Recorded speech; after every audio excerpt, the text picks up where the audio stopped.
Assalamualaikum warahmatullahi wabarakatuh. Selamat pagi semua. Jadi kali ini saya akan menjelaskan tentang materi aplikasi forum. Sebelumnya izinkan saya untuk memperkenalkan diri terlebih dahulu. Nama saya Muhammad Kurniawan dengan NIM 03071182126002. Selanjutnya kita akan masuk ke materi.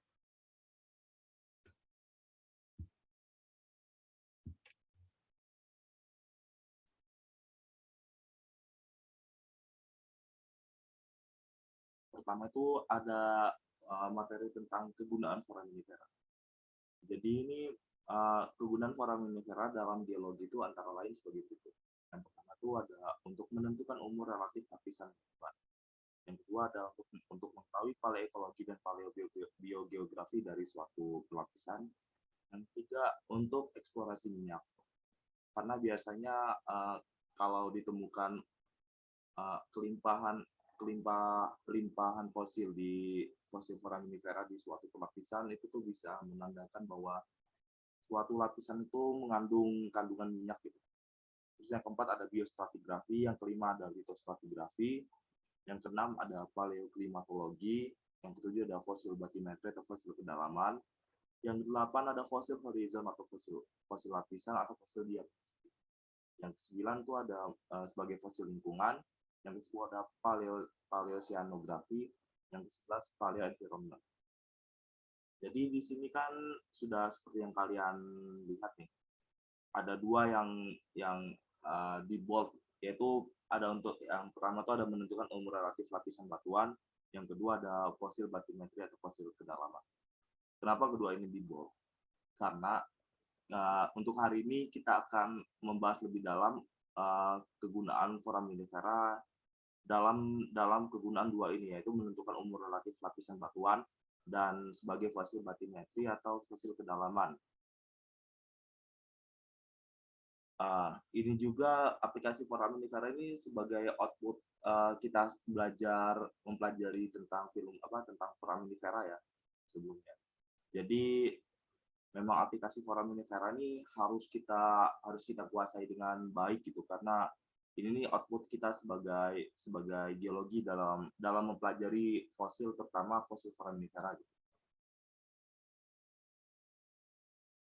Sebelum masuk ke pembahasan lebih lanjut tentang aplikasi atau penggunaan foraminiferanya, kita akan menyinggung tentang preparasi sampelnya terlebih dahulu, yaitu mempersiapkan sampel batuan yang dapat diamati di thin section sehingga kita dapat menemukan fosil di pengamatan mikroskopis. Ini kalau pengertian dari PowerPoint kan, proses preparasi sampel merupakan proses persiapan sebelum analisa sampel. Analisa sampel ini dalam mikroskopis ya, hand specimen batuan yang sudah kita punya dipersiapkan di dalam sayatan tipis untuk dilakukan pengamatan mikroskopis. Selanjutnya ada langkah-langkah preparasi sampel. Pertama ada penghancuran atau penghalusan sampel, yang kedua ada pencucian sampel, yang ketiga ada perendaman sampel, yang keempat ada pembilasan sampel, yang kelima ada pengeringan sampel, yang enam ada pengayakan sampel, yang tujuh ada analisa sampel. Selanjutnya akan membahas lebih rinci. Pertama ada tahap penghancuran sampel. Jadi penghancuran sampel ini sampelnya dihancurkan atau dihaluskan dari bongkahan, dari ukuran bongkah menjadi ukuran kurang dari pasir kasar, kurang dari sama dengan pasir kasar. Saat melakukan penghancuran ini sampelnya dilapisi dengan kain atau karet ban gitu. Karena saat penghancuran itu agar fosil yang di dalam sampel itu tidak hancur sepenuhnya gitu, tidak rusak karena penghancuran itu. Selanjutnya ada tahap pencucian sampel. Pencucian sampel ini dilakukan saat sampel telah berukuran kurang dari sama dengan pasir kasar. Jadi sampel ini dicuci pertama itu menggunakan deterjen, lalu dibilas lagi dengan air dan dilakukan secara berulang-ulang sampai dirasa oleh kita itu sudah bersih. Mungkin salah satu bantuan aja indikasi sampel sudah bersih itu ketika dicuci oleh deterjen tuh udah nggak seberapa lagi gitu kotornya. udah nggak seberapa lagi endapan walaupun masih ada gitu.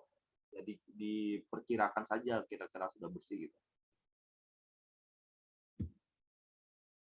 Selanjutnya tuh ada tahap perendaman sampel. Perendaman sampel ini dilakukan saat sampel tadi kan udah dicuci dan dirasa sudah bersih gitu. Jadi sampel ini kita rendam menggunakan larutan hidrogen peroksida yang sudah dicampurkan dengan Aquades. Dengan perbandingan hidrogen peroksida banding Aquades itu yaitu 2:3. Perendaman ini dilakukan selama 24 jam dan dilakukan pengadukan pada ember itu setiap 3-5 jam sekali. Jadi nggak cuma direndam aja gitu. Jadi memang harus diaduk agar merata gitu itu terendamnya. Jadi dilakukan perendaman ini buat apa sih? Dilakukan perendaman ini buat lebih membersihkan, memisahkan fosil dengan sedimen yang menempel gitu. Jadi nanti saat pengamatan tuh kita sudah menemukan fosil yang cukup bersih sehingga dapat mudah untuk diidentifikasi dan dicari umur atau kedalamannya gitu kalau untuk foraminifera. Selanjutnya ada pembilasan sampel. Pembilasan sampel ini sebenarnya nggak wajib, cuman boleh untuk dilakukan agar fosil lebih bersih lagi setelah dilakukan perendaman. Pembilasan ini menggunakan air bersih saja sampai diperkirakan sisa-sisa larutan peroksida itu udah nggak ada lagi, udah bersih gitu. Kira-kira nyampe kan peroksida tuh baunya lumayan menyengat tuh. Ya, sampai udah nggak seberapa bau menyengat lagi sih, mungkin di indikasinya sudah cukup bersih dari larutan peroksidanya gitu. Selanjutnya itu ada pengeringan sampel. Pengeringan sampel ini dilakukan setelah dilakukan pembilasan tadi atau setelah perendaman tadi bisa langsung. Pengeringan sampel ini ada sebenarnya cara utama itu dilakukan di jemur di bawah sinar matahari gitu. Tapi ada cara alternatifnya. Cara alternatif itu dilakukan seperti disangrai gitu di atas wajan kan dengan api kecil gitu. Tapi disangrai itu sambil diaduk-aduk terus karena takutnya akan gosong kalau enggak itu. Jadi lumayan bersiko caranya, cuman lebih cepat untuk kering daripada penjemuran matahari. Kan kalau penjemuran matahari ini pasti bergantung dengan cuaca saat itu, tergantung hujan atau enggak gitu. Jadi memang kalau cara alternatifnya lebih cepat, cuman lebih beresiko saja gitu. Selanjutnya ada pengayakan sampel. Pengayakan sampel ini dilakukan menggunakan shaker, alat pengayakan otomatis yang nantinya fosil-fosil yang berbeda ukuran, butiran-butiran sedimen yang berbeda ukuran nih, sampelnya tadi itu dipisahkan dalam mesh dengan ukuran 30, 50, 100, 200. Tapi yang akan dipakai untuk analisa tuh yang berukuran 50 sampai 100 saja. Karena kalau ukuran yang lain tuh udah terlalu besar atau terlalu kecil, jadi nggak cocok buat dilakukan pengamatan analisa dalam mikroskopis gitu. Jadi nanti habis di pengayakan sudah masuk mesh kan, sampel ini kita masukin ke dalam plastik gitu, plastik kecil. Nah itu tuh nanti buat mudah aja dibawa untuk saat analisa nanti. Yang terakhir tuh ada analisa sampel. Analisa sampel ini terakhir dilakukan analisa sampel menggunakan mikroskop. Analisa ini bertujuan untuk menemukan fosil dari sampel yang sudah dipreparasi tadi. Jadi analisa ini ya bertujuannya untuk mencari fosil atau mengidentifikasi fosil yang dari preparasi sampel tadi, sampel yang sudah dipreparasi. Jadi di analisa ini kita dapat menemukan fosilnya dan setelah menemukan fosilnya kita dapat mencari namanya di buku gitu. Lalu kalau udah dapat namanya, kalau untuk plankton itu nanti ada tabel umurnya di lab paleontologi itu bisa kita lihat langsung kan. Jadi bisa juga kita langsung tarik datanya nanti di lab sih. Emang harus dilakukan di lab semuanya ini. Karena dari analisa juga untuk mikroskop kan hanya ada di lab gitu. Dan untuk tabel penarikan umur planktoniknya juga hanya ada di lab gitu. Gak ada filenya. Jadi memang untuk tahap terakhir dari tahap pengayakan sampai analisis sampel ini emang dilakukan di laboratorium gitu. Selanjutnya nih kita kembali lagi ke aplikasinya atau kegunaan fosil foraminifera tadi. Itu pertama ada penentuan umur relatif lapisan batuan. Pertama saya akan menjelaskan tentang apa sih umur relatif batuan itu. Umur relatif itu ialah umur yang ditentukan berdasarkan posisi batuan atau fosil relatif terhadap posisi batuan atau fosil di sekitarnya. Kan di geologi ini ada dua jenis umur nih. Pertama ada umur absolut sama umur relatif. Kalau umur relatif ini umur yang didasarkan ya, dengan kandungan fosil di suatu pelapisan atau urutan pelapisannya gitu. Jadi umur relatif ini bukan umur yang pasti gitu, karena kita hanya mengambil kira-kira dari umur fosil atau dari urutan pelapisannya atau stratigrafinya saja gitu. Lalu yang kedua tuh ada umur absolut atau umur pastinya. Umur pastinya ini dihitung menggunakan kandungan radioaktifnya gitu. Jadi dihitung kandungan radioaktif dari suatu batuan sehingga dapat diketahui umur pastinya. Kalau umur relatifnya ini berupa umur skala waktu geologi itu. Jadi nggak ada umur angka pastinya. Kalau umur absolut tuh bisa diketahui umur angka pastinya. Misal berapa ratus juta tahun yang lalu gitu. Itu kalau umur absolut. Jadi dengan kata lain umur relatif tidak menunjukkan angka, tapi pernyataan bahwa tentang mana yang lebih tua dan mana yang lebih muda berdasarkan proses pembentukannya. Ini umur relatif. Selanjutnya ini ada penentuan umur relatif batuan. Pertama tuh menggunakan foraminifera planktonik. Kenapa menggunakan foraminifera planktonik? Itu karena selain jumlah genusnya sedikit, plankton itu sangat peka terhadap perubahan kadar garam.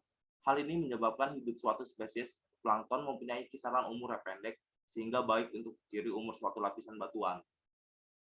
Nah, ingat ya, kalau untuk umur ini kan biar lebih pasti itu harus lebih bagus kalau spesies itu hidupnya umurnya pendek gitu.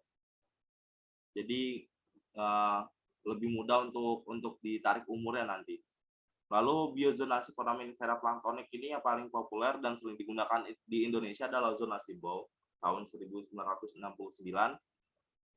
Boli 1966, dan Postuma 1971.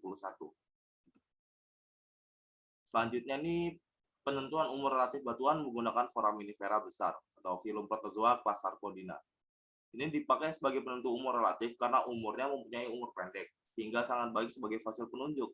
Penentuan umur berdasarkan foraminifera besar, khususnya di Indonesia, biasanya menggunakan klasifikasi huruf yang dikemukakan oleh Adams tahun 1970. Ini contoh tabel untuk penarikan umur planktoniknya nanti. Jadi itu ada nomor contoh batuan, nanti kode sampel batuannya. Lokasi itu lokasi pengambilan sampelnya, batuannya itu jenis batuan kayak batuan sedimen. Kan kalau fosil pasti di batuan sedimen. Kalau batuan tuh kayak batu pasir, jenis batuan sedimennya batu pasir apa batu lempung gitu. Kisaran umurnya setelah nanti ditarik umurnya. Kalau dianalisa oleh itu siapa penganalisa dari penarikan umur itu gitu. Selanjutnya ada kegunaan sebagai penentuan lingkungan pengendapan batuan tadi sebagai fosil batimetri tadi sama saja. Lingkungan pengendapan adalah suatu kumpulan dari kondisi fisika, kimia, dan biologi di mana sedimen terakumulasi. Itu pendapat Kromben dan Schloss tahun 1963. Selain itu banyak pula para ahli mengemukakan tentang definisi lingkungan pengendapan. Antara lain itu ada Selly tahun 1978 mendefinisikan suatu keadaan di permukaan bumi yang disebabkan oleh interaksi antara faktor-faktor fisika, kimia, dan biologi di mana sedimen tersebut diendapkan. Itu kalau pengertian lingkungan pengendapan dari Selly tahun 1978. Penentuan lingkungan pengendapan ini menggunakan foraminifera bentonik. Karena foraminifera bentonik kan hidupnya bentos gitu. Kalau plankton kan terombang-ambing. Jadi plankton tuh berpindah-pindah, nggak mungkin bisa ditentukan sebagai suatu penentuan kedalaman atau perlapisan gitu kan. Kalau bentonik kan hidupnya biasanya menetap gitu. Kalau kalau pindah juga nggak jauh dari asalnya gitu. Jadi ini kalau seperti yang di PPT kan foraminifera bentonik dipakai sebagai penentu lingkungan pengendapan. Karena golongan ini hidupnya sangat pekat terhadap lingkungan, sehingga hanya hidup pada lingkungan dan kedalaman tertentu. Nah, dalam kedalaman tertentu ini karena bentonik kan hidupnya di dasar dan nggak banyak berpindah. Kalau planktonik kan berpindahnya banyak gitu, terbawa oleh arus, berpindah ke suatu lapisan, suatu kedalaman lagi gitu. Jadi nggak bisa dipakai sebagai penentu kedalaman. Selain itu, bentos hidup di dasar laut, baik merambat ataupun merayap. Berdasarkan hal-hal tersebut, maka beberapa ahli mengelompokkan suatu golongan yang hidup sesuai dengan lingkungan hidupnya. Jika dihubungkan dengan faktor kedalaman yang dikenal dengan nama zona batimetri atau zona kedalaman laut. Selanjutnya ini klasifikasi yang kita pakai itu menurut Tipsworth dan Caesar Smith menyusun klasifikasi zona batimetri untuk lingkungan pengendapan laut atau marine. Harusnya marine tulisannya. Berdasarkan data asosiasi mikrofosil dan rasio planktonik per bentonik dari Teluk Meksiko yang kemudian digabungkan dengan data asosiasi litologi, sedimentologi, dan tektoniknya. Klasifikasinya yang digunakan tuh dasar penentuan paleobatimetri batuan berumur Kenozoikum. Dari penelitiannya diusulkan 8 zona lingkungan pengendapan, yaitu pertama ada darat, yaitu miskin fauna, miskin ditemukan fosil. Yang kedua ada transisi air asin Teluk Payau, Laguan Estuarin. Yang ketiga paparan dalam laut terbuka yang terdangkal, neritik tengah. Kedalamannya itu 0 sampai 20 meter atau 0 sampai 66 fathom. Yang keempat itu ada paparan tengah sampai laut terbuka intermediate itu atau neritik tengah. Kedalamannya itu 20 sampai 100 meter atau 66 sampai 328 fathom. 5 paparan luar atau laut terbuka lebih dalam, neritik luar, kedalaman itu 100 sampai 200 meter atau 328 sampai 1640 fathom. Yang keenam, lereng atas sampai laut dalam atau batial atas. Kedalamannya 200 sampai 500 meter atau 656 sampai 1640 fathom. Yang ketujuh, lereng bawah sampai laut dalam atau batial bawah, kedalaman 500 sampai 2000 meter atau dalam fathom 1640 sampai 5650 fathom. Yang ke-8 ada abyssal sampai laut dalam lebih besar 2000 meter. Lebih besar kedalamannya lebih dalam dari 6560 fathom. Ini contoh tabel untuk penarikan lingkungan pengendapannya. Kurang lebih sama kalau untuk data di atas itu ada nomor contoh batuan, lokasi batuan, satuan batuan. Nah, yang di sini lingkungan batimetrinya tadi. Setelah ditarik kan ada diketahui nih dia di transisi atau neritika atau batial atau abisalka. Lalu neritiknya neritik tepika atau neritik tengah. Nanti ditulis datanya di lingkungan batimetri tersebut jika sudah diketahui. Nah, selanjutnya akan saya berikan beberapa contoh tentang penarikan umur dan penarikan lingkungan pengendapan. Pertamanya ada contoh tentang penarikan umur dari menggunakan foraminifera planktonik. Kan nomor contoh batuan tuh ada Paleon 1, lokasi itu Sungai Ogan, batunya batu pasir, jenis batuannya batuan sedimen. Kisaran umurnya dapat didata ditarik ini. Ini kalau penarikan umur ini kan sebenarnya ada 3 metode utama gitu. Pertama tuh metode awal paling akhir dan akhir paling awal, lalu metode fosil index dan metode yang bersinggungan. Nah, kalau untuk contoh yang kali ini nih, contoh yang pertama ini adalah menggunakan fosil index, yaitu menggunakan fosil Globorotolia fossi.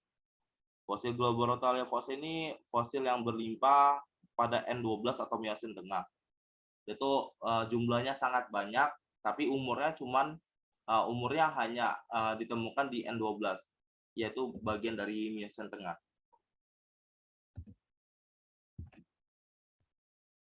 Selanjutnya ada contoh ini, contoh batuannya PSTG2, lokasinya Desa Napal Melintang, batuannya batu lempung ini kalau nggak salah.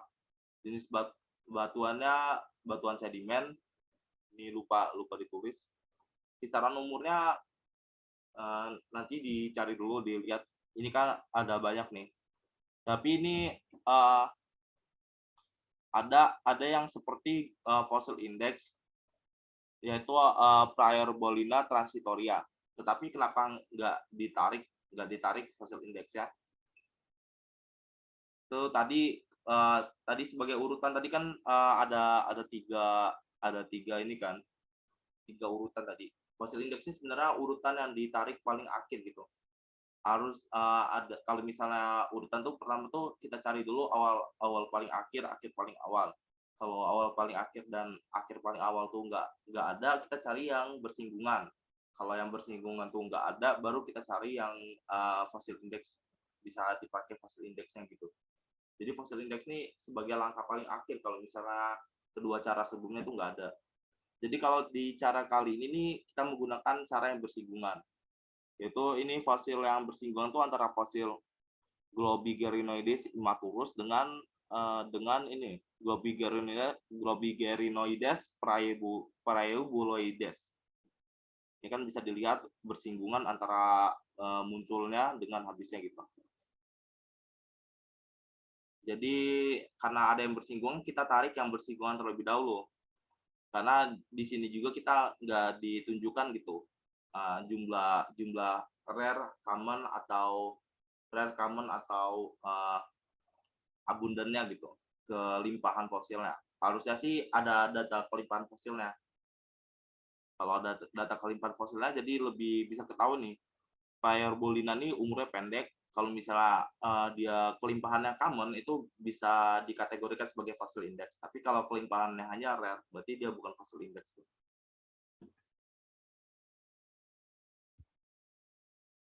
Nah, lalu yang terakhir ini ada contoh tentang penarikan lingkungan batimetrinya.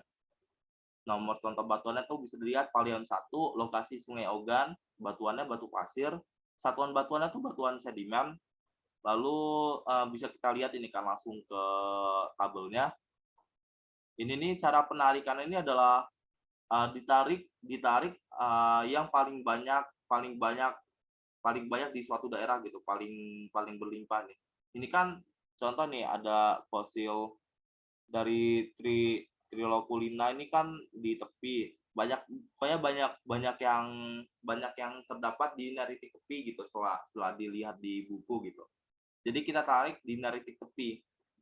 Kenapa nggak sampai kita tarik di neritik luar yang di sini gitu? Karena sudah terlalu jauh batasnya. Jadi di itu nggak mungkin lah. Nah, kemungkinan kenapa ditemukan fosil abisal di lapisan neritik tepi gitu kan. Mungkin ini fosil terendapkan gitu, yang memang mungkin ada faktor-faktor tertentu sehingga fosil ini jadinya terendapkan di neritik tepi gitu. Jadi bukan karena ditemukan fosil abisal di lapisan neritik tepi, jadi dibilang ini jadi fosil neritik tepi sampai abisal gitu. Bukan kayak gitu. Mungkin fosil abisalnya ini terbawa oleh faktor-faktor tertentu sehingga terendapkan di lapisan neritik tepi gitu. Mungkin itu saja penjelasan dari saya kali ini. Sebelumnya mohon maaf jika masih banyak kekurangan dalam penjelasan saya yang mungkin masih kurang jelas dan kurang dapat dipahami penjelasannya. Akhir kata saya ucapkan terima kasih. Wassalamualaikum warahmatullahi wabarakatuh.